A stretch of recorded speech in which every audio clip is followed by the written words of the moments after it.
در میانی ورزشکاران وزنشان 81 کیلوگرم میان دو ورزشکاری تاجیکستانی صورت میگیرد دوستان. نظرов حق نظر با جدوگی سفید است.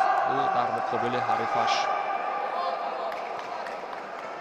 طاهیروف بختاور قرار دارد.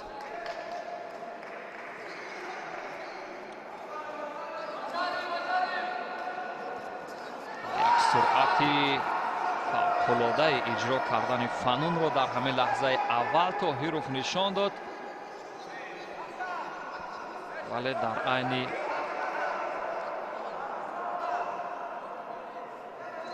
بعضی از جزئیات تکنیکی پای یکم اشتباهات سر زد از او. از این خاطر نتوانست که تا به آخر برساند اصول مورد نظرش رو. به هر حال هنوز فرصت دارند این ورزشکاران.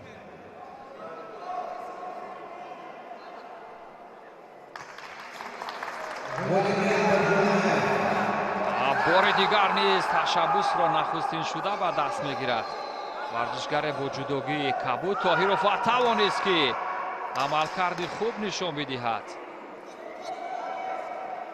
اصولهای خفه کردن یا بوغی کردن و اصول له دادن دست کنسیت وضع از این اصول هم رها یافت طاهیروف. یک مسابقه نفسگیری را پشت سر کردند این ورزشکاران تاجیک در دقیقه یکم قوازمایی. یک رقابت خیلی سخت داشتن واقعا. نظرов هم در روش های کار در زمین در اصول های دردناک نیز ماهرانه ظاهر شد، ولی حریفش نیز تسلیم نشد. از اوچ مت به نتیجه استفاده کرد این ورزشگر با جدوگی سفید نظرов حق نظر. مراتبه دیگر سیای نگه به مقصد موافق شد. واقعا اگرچه در جست اول موفق نشد با یکم فشار اصول اول اجرا شده را تا آخر رسانید و زری به نظرов حق نظر و راهی مرحله سیوم رقابت ها را او پیش خواهد گرفت یا نه بعد از 2 دقیقه و 34 ثانیه معین خواهد شد. آیا حریف او توان عکس العمل توان برابر کردن نتیجه را دارد یا نه، یا برتری را کلا دیگر میکند حق نظر هم روش های مختلف را استفاده میکند از اصول های پرتابی بالای شانه و روش های ضربه زنی گذشت. از اصول های لط دادن نیز بسیار استفاده برد در همین رقابت، ولی پرتابی بالای شانه‌اش بسیار جذاب و دیدنی بود.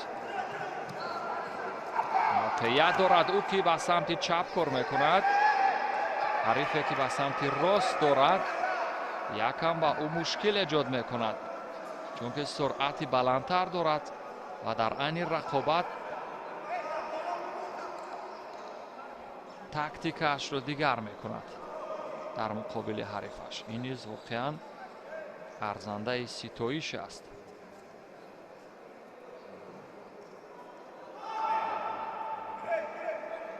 کمتر از 2 دقیقه دیگر تا انجام وقت اساسی باقی مانده است دوستان عزیز. همانطور که مشاهده کردیم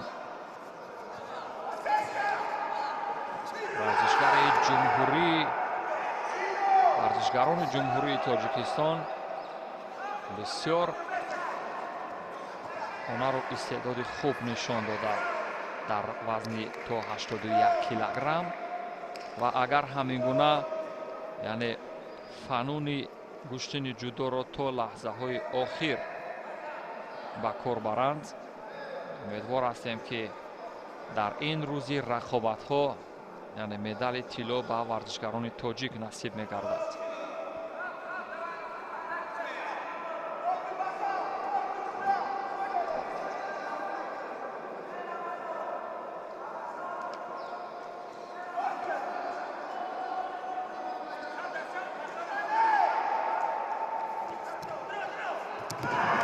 و موفق شد و ضربی اوسط ایپون قبل از انجام وقت اساسی در مدت 2 دقیقه و 43 ثانیه نظروف حق نظر توانست که غالبیت به دست بیارد و راه خود را هموار کند برای به مرحله سیوم رقابت ها راه خط گرفتن. امروز خیلی کوشش کرد و اون ضربات فنی رو بسیار خوب به کار برد. پرتاب بالای شانه رو نیز کاتا گروما رو نیز بسیار جذاب استفاده کرد. به همین طریق و دور سیوم راه خط گرفت. پس از یک رقابت دیگر در بالای این تاتامی دور دوم رقابت ها رو با هم خواهیم دید. دور سیوم رقابت ها رو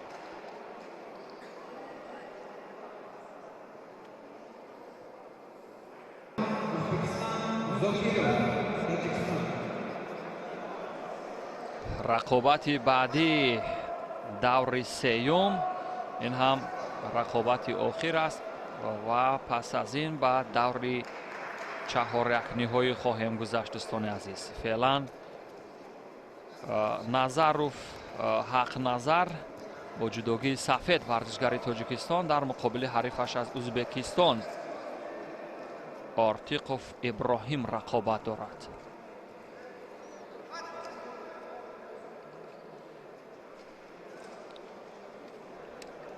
ورزشگر ما حق نظر نظروف دورهای گذشته را واقعا با نشان دادن یک مهارت و استعداد فوق‌العاده پشت سر کرده بود. فعلا در مقابل حریفش از ازبکستان قرار دارد. حق نظر نظروف آزاد قربان مرادوف یک ورزشگر ازبکستانی را در دور اول مغلوب کرده بود. در دور دوم بر مقابل طاهروف بختاور غالب شد. اکنون در دور سیوم در صورت پیروزی پس شانسی او برای به دست آوردن مدال زیادتر خواهد شد، چون که از چهار یکنهایی در صورت باخت نیز شانسی دوم پیدا میکنند ورزشگران تا برای به دست آوردن مدال تلاش کنند. ولی امروز ورزشگران همه به خاطر موفق شدن و بالای تاتامی میبرایند و همون نیز آرزوی موفقیت میکنه. واقعا برای همه آن ورزشگرانی که در مشغولیت های دست جمعی تمرینی سخت تمرین کردند به این مسابقات آمادگی گرفتند و بگذار ورزشگر پرزور غالب شود. ورزشگر ازبکستان با یک اوساتوگاری از خود درک داد در همین لحظه، ولی این نیز نتیجه نبخشید، امتیاز نگرفت. به هر حال هنوز فرصت زیاد هست.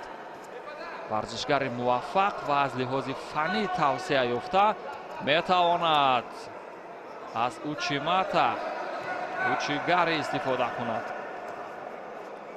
ورزشگر ما نیز در برابر حریفش همانطور که به نظر میرسد هر عکس العمل و ضد حمله به مورد دارد و یک اوچیماتا جذاب چیز زیبا اجرا شد، اما قسمت بدنه که برای امتیاز گذاشتن یعنی ضرورت داشت تا به بالای تاتامی برسد، یعنی همون قسمت به بالای تاتامی نرسید.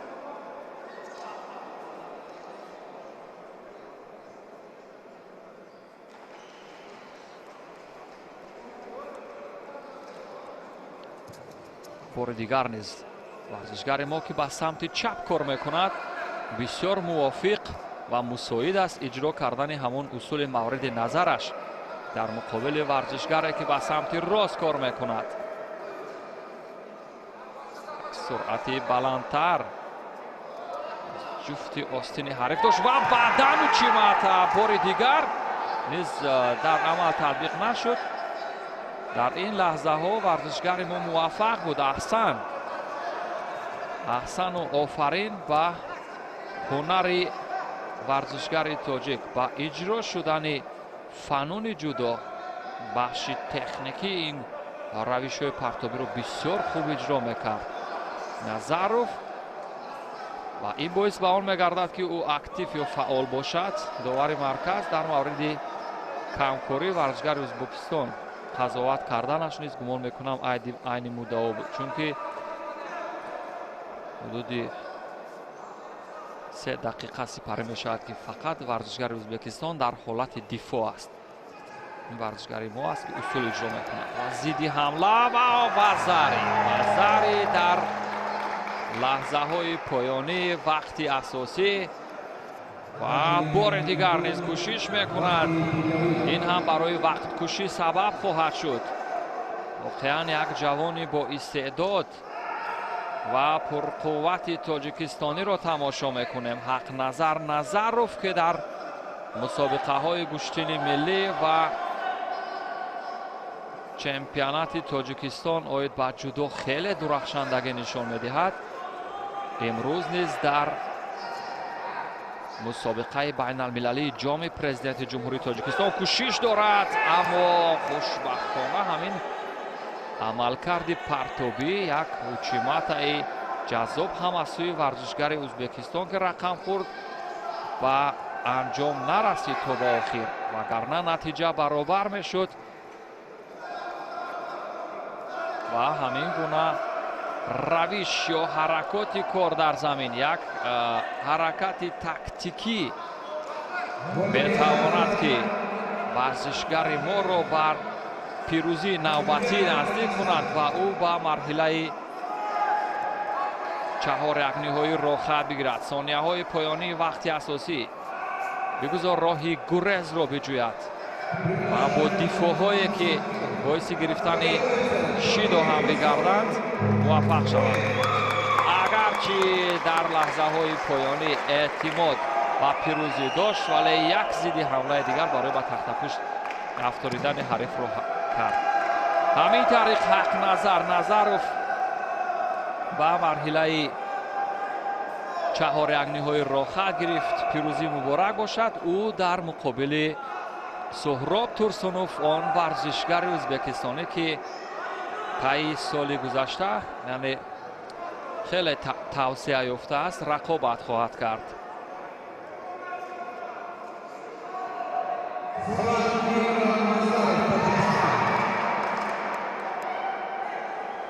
حق نظروف خیلی هنر و استعدادش قابل توصیف بود. همچنین از دوستان عزیز و ارجمند و تشکیلگران جودو که تا این جای رقابت با را همراهی کردند. داور مرکز، داور درجه جمهوریوی است، سهراب رحیموف که این کوزمای را داوری میکند. ما هنرنمایی سفربک مرادوف را بر مقابل حق نظروف تماشا میکنیم.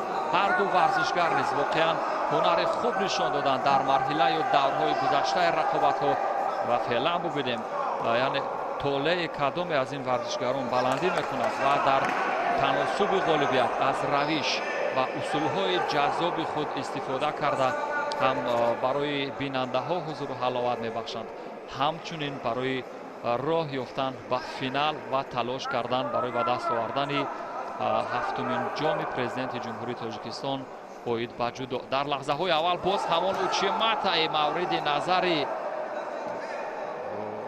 نظروف بود. حق نظروف امروز اوچیماتا را بیشتر در مد نظر گرفت و همین باعث گردید که او در بسیار موقعیت و اصول ها موفق شود، ولی ضد حمله ها نسبتا خوفناکتر هستند. از این خاطر باید او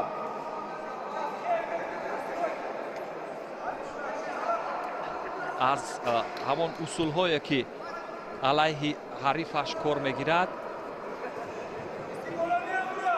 فوراً یعنی باز یک ضد حمله دیگر رو در مقابل آن به کار برد. باز اوچیماتا از دو سمت پای حریفش اصول های ضربه‌ای رو بر روش اوچیماتا اجرا میکند ولی موفق نمی شود و مراتبه دیگر کاشی وزه نیز موفق نشد. رقابت خیلی سخت می شود و شدت می گیرد از لحاظ سرعت و یک مقاومتی با هم نزدیک دارند این ورزشگران،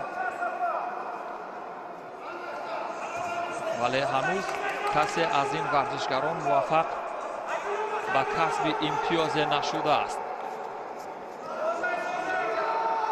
هنوز فرصت هم زیاد است به حق نظر، اگرچه یک کرده زرد یا شیدو داده باشد ولی گمان میکنم این قابل نگرانی نخواهد بود تا اینجای کار.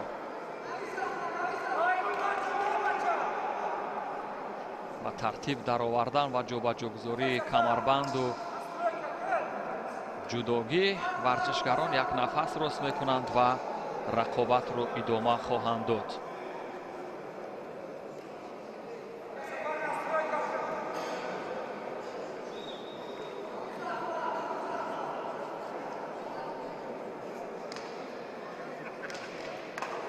و در لحظه بعدی بار دیگر اشاره میکند سهراب سبب یک اشتباه جزئی کمیکاتا با مرادوف سفربек شد و از نظر کارت‌های زرد نتیجه برابر است. این ورزشگران برای راه یافتن به مرحله فینالی تلاش میکنند. و مرحله نهایی از این رو واقعا برای هر دین ورزشگر این رقابت اهمیتی کلان دارد. ببینید چگونه از اصولهای ضربه‌ای کاساتوگاری استفاده کرد ولی موفق نشد.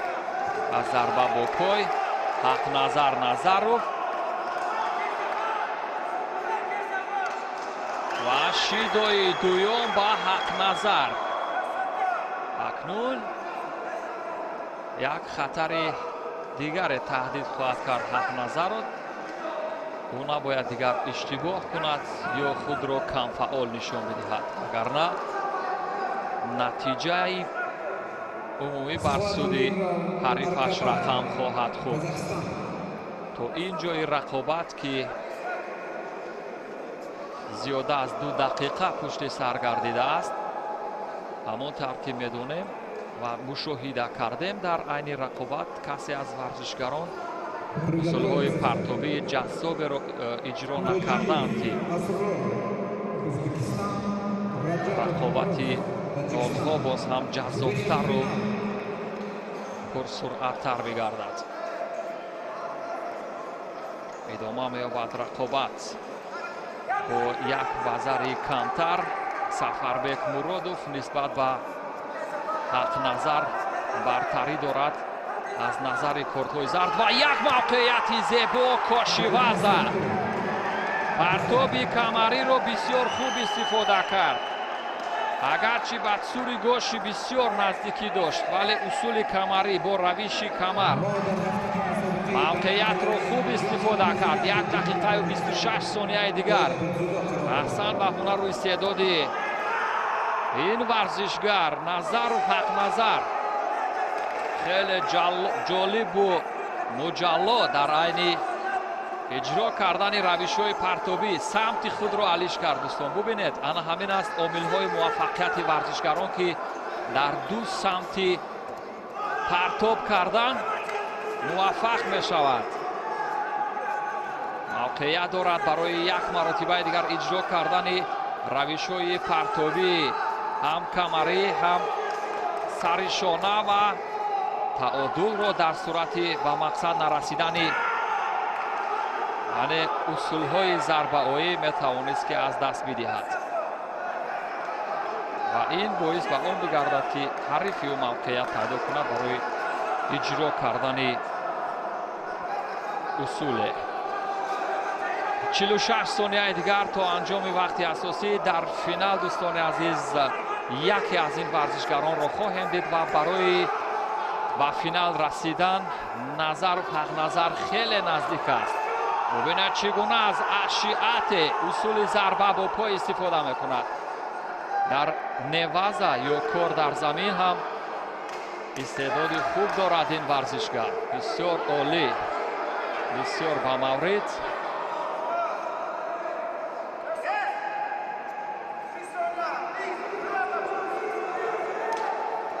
و او با روش‌های تاکتیکی میگذارد.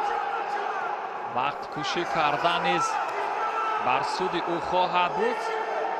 دیگر یگان حرکتی یعنی تا جای نیرنگ بازانه نمیتواند بکند، چون که در صورت خلاف عملکردهای غیر قابل قبول یا غیر قاعده، پس سومین شیدو در صورت ویران کردن مقررات و حق‌نظر تهدید دارد. اما 10 ثانیه پایانی دقیقه های معمولی بر سود حق‌نظر نظروف به انجام میرسند.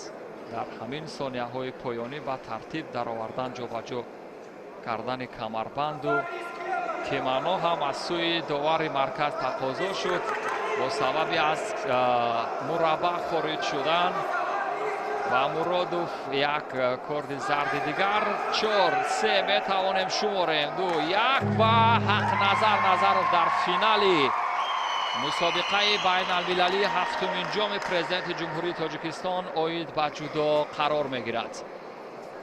ورزشگری که امروز از مرحله های اول درخشندگیش به چشم میرسید، ما هم بر اعلا احساس کردیم که چگونه این هنر و استعداد او را میتواند که به این مرحله رقابت ها بیارد و به همین ترتیب چون یک تن از ورزشگران تاجیک را در مرحله فینالی ببینیم خیلی شد. عزیز بیننده های گرامی، تشویقگران جودو، اینک فینال یا مرحله نهایی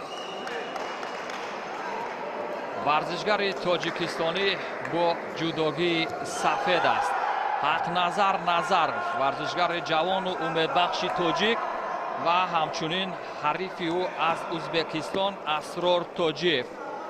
هر دو ورزشگر نیز مرحله مقدماتی را با نشان دادن ضربات فنی جذاب و دیدنی پشت سر کردند. حریفان سرسخت را از صدی راه برداشتند تا به این مرحله برسند و فعلا که به نظر میرسد کسی از این ورزشگران نمیخواهد اون موقعیت یا همون کمیکت را برای پرتاب کردن که برای حریف موافق باشد اجرا کند. یک حرکت پرتابی هلوک از بین.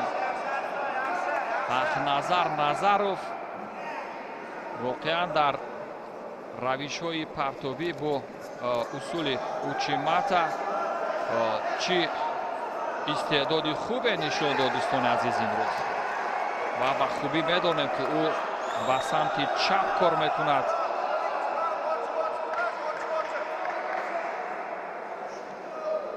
و همین به سمت چپ کار کردن او باعث به آن میگردد که حریفش در بسیار حالت ها یعنی مانع ایجاد کردن نمیتواند. در برابر اصول مورد نظر ورزشگر ما، ولی اینجا باید هنوز قبل از پیروزی نباید طبل شادی زد. دوستان عزیز بیاید بیشتر تماشا میکنیم و میبینیم که از لحاظ فنی کدام ورزشگر بیشتر رشد کرده یا توسعه یافته است. در واقع حق‌نظر نظروف تا اینجای کار یعنی خود را فعالتر و نظررستر نشان میدهد. در مد نظر تشویقگران هست موقعیت رو ببینید چگونه استفاده میکند. همون کمیکات و همون مرحله قپیدن.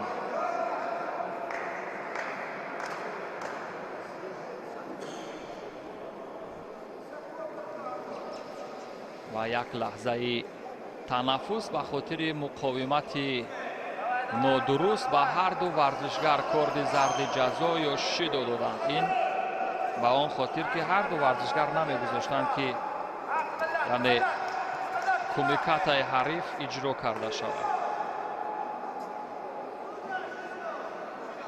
شیدوی دوم با ورزشگر ازبکستان بنابر اشتباهی که داشت در عین قپیدن و یک لحظه هم حق‌نظر به طبیب نیاز دارد و پس از این قوازمایی ادامه خواهد یافت. دوستان عزیز در رقابت فینالی پیوسته برای ورزشگران مرکب و سنگین خواهد گذشت، چون که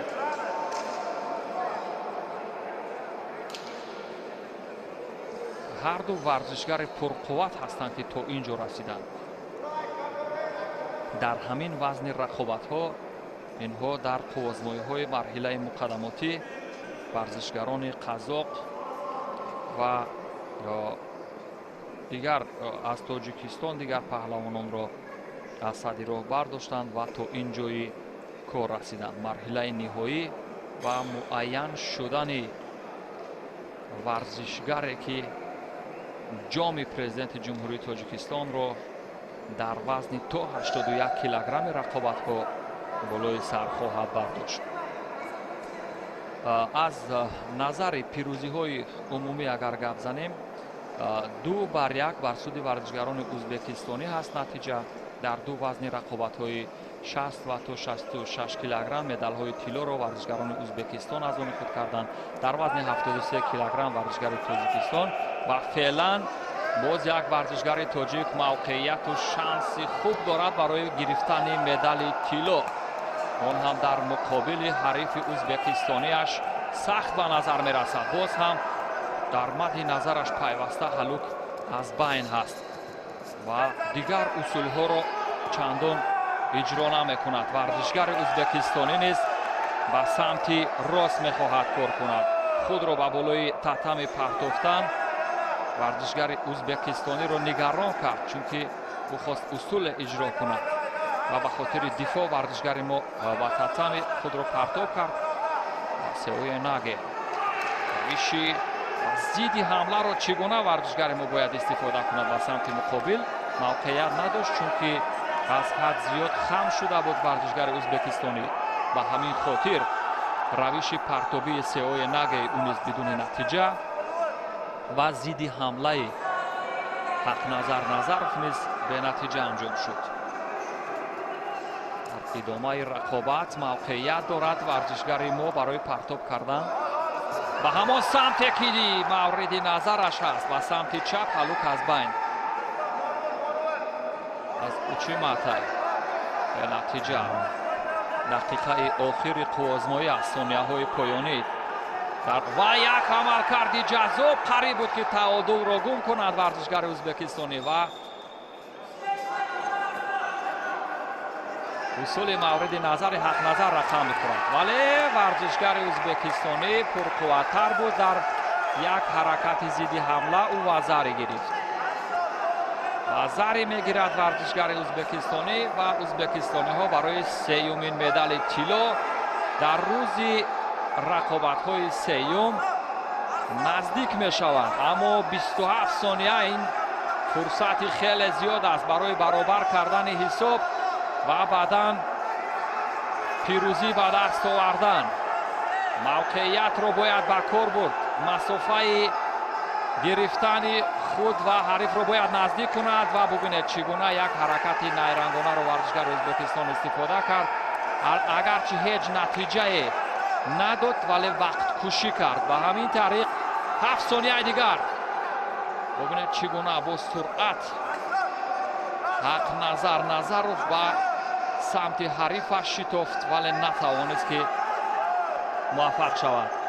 7 ثانیه دیگر ثانیه های پایانی ببینید به نتیجه این گونه اجرا کردن اصول هیچ نتیجه نخواهد بخشید دوستان عزیز ولی 3 ثانیه دومین شیدو و ورزشگر تاجیکستان و مقاومت در لحظه های پایانی وقتی اساسی به انجام میرسد. واقعا ورزشگری که سخت تمرین کرده است قدرت و اراده او قوی تر است در راه و روش گشتن جودو بیشتر از اصول ها و فنون استفاده میبرد غالبیت نصیبش میگردد. همین طریق ورزشگر ازبکستانی اسرار تاجیف توانست که با یک اصول پرتابی بالای شانه یک ضد حمله همین سئوی ناگه امتیاز وزری بگیرد. همین طریق در وقتی معمولی توانست که غالبیت به دست بیارد و مدال طلا را به دست بیارد. حق نظر باشد فقط در حالت هم هجوم هم دفاعی که قرار داشت ولی ببینید باز هم ادای احترام نسبت به حریف و تا جای نگران است.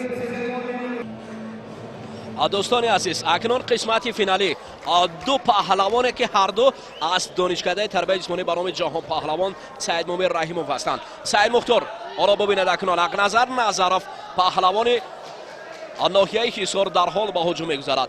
سعید مختار رسولوف پهلوانی که حالا تحت رهبری رؤوف حکمتوف مشق میکند. طالبوف هم مشق کرده است در خال احمد طالبوف و پهلوانانی هستند که یکدیگر را خوب میدونند. در وزن تا 73 کیلو در مسابقه های بین المللی شرکت ورزیدند. هر دو پهلوان در وزن تا 73 کیلو هنرنمایی میکردند. حالا باشند اکنون وزن را بالا بردن تا 80. وزاره در اینجا حالت وزاری از ایکامی را میتواند. اقنظر نظرف ببینید سرول باید پای را رها کند و بعدا سعید مختار رسولوف را زیر چنگال قرار دهد. بسیار حالتی عجیب بود در اینجا مبارزه. یک وزاری اکنون حق نظر نظرف را با پیش میبرد. این پهلوان پیراهن سفید پوشیده سال 2019 همین سال در قهرمانی جهان گشتین کورش برنده مدال برنجی گشته بود. جام نوروز رو در سال 2019 با نشان طلا دوباره از جمله نبرد این پهلوان با خواجه‌زاده بهروز بسیار هم جالب و خاطربان بود. اکنون برای سعید مختار رسولوف لازم است که جبران نماید اثری را. ببینید دست و چنگال هجوم های حق نظر نظرف. اکنون سعید مختار را آموخته است و این پهلوان با هجوم میگذارد. نوبت دیگر سعید مختار قسمت حق نظر صدا میکنم و قسمت سعید مختار را بله اجرا کردن و نمیرسد برای سعید مختار رسولوف که علاقل رقیب را پهلو افتاند. سهراب رحیموف داور مرکز از سلاله رحیموف ها. نوبت دیگر اقنصر سعید مختار را دست میگیرد. هر دو هم از یکدیگر جدا میشن. باز نزدیکتر اکنون بسیار امکاناتی زیباست. این پان این پان است 100%. آفرین حق نظر نظرف اکنون چهره است که در وزن تا 81 کیلو اولین مراتبه نشان طلای قهرمانی تاجیکستان را در این وزن میگیرد. هر دو دانشجوی دانشکده تربیت جسمانی برنامه جهان پهلوان سعید مومن رحیموف هستند و این دو پهلوان برای به دست آوردن نشان طلایی تلاش ورزیدند، اما پیروزی برای حق نظر نظرف. آفرین رسول اعظم. حالت تکرار رو میبینیم. در حالت تکرار ماهرانه بسیار جالب. باور کنید این پرتافت در گشتین ملی تاجیکی حلال است 100%. دیگر حجت برای شرح نیست.